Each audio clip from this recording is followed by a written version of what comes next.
Hello and welcome to this brief presentation on the functionalist perspective on education. And in this presentation we are going to look at the four key functions of education according to functionalists, which are that education creates social solidarity, education provides skills for work, that it acts as a bridge between home and society, and that it performs the functions of role allocation along meritocratic lines. And we're also going to evaluate functionalism. And this content has primarily been written for students studying the A-Level in Sociology AQA specification. So just a reminder that functionalists are structural consensus theorists. This means they tend to look at society as a whole rather than individuals. They tend to focus on the positive functions that education performs. And there are two main functionalist thinkers of education, Durkheim and Parsons. And this is very much a historical perspective. So one of Durkheim's key ideas was that education creates social solidarity, which means that education makes us feel like we're part of something bigger. Durkheim famously said that school was like society in miniature. And in the background you see some children pledging their allegiance to the flag of America, which is a great example of one of the ways in which this may happen in the States. The second positive function education performs is that it helps children to learn the specialist skills for work. So this is quite a complex point. Durkheim believed that advanced industrial societies were complex. They've got lots of different jobs that need doing, requiring different skills. And education starts children off on the path towards acquiring those individual skills, while at the same time performing the previous function of creating social solidarity. So it does both at the same time, makes us feel together and gives us different skills that a complex economy needs for the economy to function. So according to Parsons, school acts as a bridge between home and wider society, and it takes over from primary socialisation. So in the family, every parent thinks their child is special, and every child gets judged according to their own parents' standards. However, in school, every child gets judged according to exams or universalistic standards, and children start to learn where they fit into the wider picture, which can be harsh, of course. So a final key function is that of role allocation.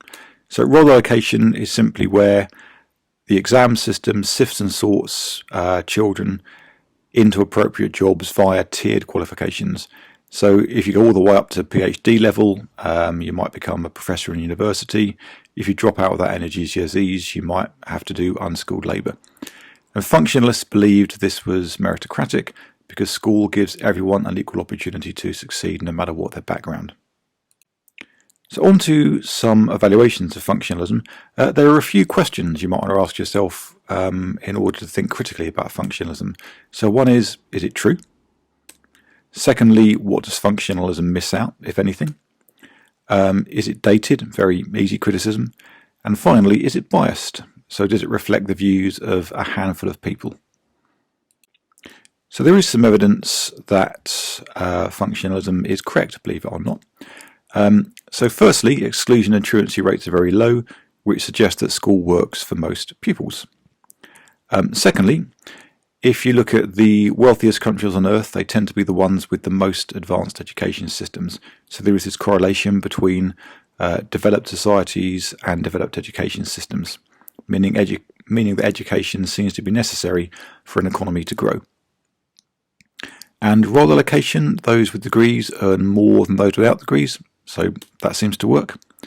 And schools at least try to foster solidarity most recently through the teaching of British values, but there are criticisms. Come onto that in a moment. Education has become more work focused in recent decades with more apprenticeships, for example. And schooling may not be meritocratic, but it's certainly more meritocratic than it was before Free State education, which was introduced towards the end of the 19th century. So the easiest way to criticise functionalism is to go via other perspectives. So Marxism argues meritocracy is a myth. There's still this persistent gap between kids from working class backgrounds doing worse than kids from middle class backgrounds, especially when you factor in private schools.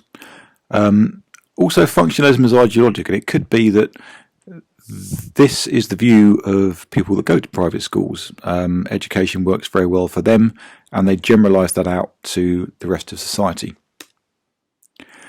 Functionalism was a modernist perspective. The last word from functionalism was in the 1950s from Parsons, and a lot's changed since then. The schools have got a lot more diverse, the system's more fragmented, it's more focused on individuals, so there's been a lot of change. And finally, from an interactionist point of view, if you dig down and look at individual experiences, you see there's a lot of negative trauma experienced by a lot of kids at school today, a significant minority. And just to think about some contemporary evidence you might use to evaluate functionalism, there's more students doing the EBAC, which is narrower than regular GCSEs, could mean more solidarity. Recently, the British government's introduced British values, which is an attempt to maybe foster a sense of national identity, but there are criticisms this may not be working. For example, it seems to maybe demonise Muslim students because this was part of the Prevent agenda, which is against radicalisation. Brexit, okay, nothing to do with school, but the fact that Brexit split the nation down the middle means that there's obviously no solidarity in Britain, so therefore education's failed.